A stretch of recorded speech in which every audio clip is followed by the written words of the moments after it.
ભારત સરકારના ગૃહમંત્રી અમિત શાહ જેણે સંસદ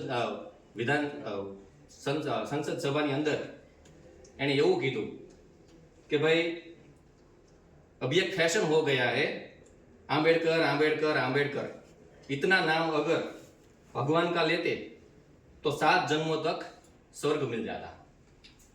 तो ये जेने भारत सरकारનું ભારતનું જે બંધારણ જેણે લખ્યું છે, જેને વિશ્વ આખું સેલ્યુટ આપે છે એવા ડોક્ટર બાબા સાહેબ આંબેડકર કે જે મહામાનવ છે, એના વિશે આવી રીતે તોછડું વર્તન જે કર્યું છે કે ભાઈ આંબેડકર આંબેડકર આંબેડકર, એના જે ચહેરાના જે હાવભાવ હતા એના પરથી પણ એવું કહી શકાય અને બીજા જે સાંસદો હતા પાછળ એને પણ એક હાસ્ય રેલાયું છે।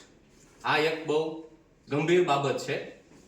જો એક ગૃહમંત્રી થઈ અને જો આજે ભારતનું બંધારણ લખનાર બાબા સાહેબ આંબેડકર વિશે જો એ આવું બોલતા હોય અને તો એની માનસિકતા જે છે, મનુવાદી જે એની માનસિકતા છે એ ત્યાં જતી થાય છે। નરેન્દ્ર મોદી વડાપ્રધાન એ એવું કહે છે કે હું બાબા સાહેબને બહુ માનું છું એમ, જો બાબા સાહેબ ન હોત તો હું વડાપ્રધાન ન હોત, બરાબર। તો જો નરેન્દ્ર મોદી જો વડાપ્રધાન હોય અને એ જો બાબા સાહેબને માનતા હોય તો અમિત શાહ જે છે એને રાજીનામું આપે, એને છૂટા કરે, આવી અમારી માંગ છે।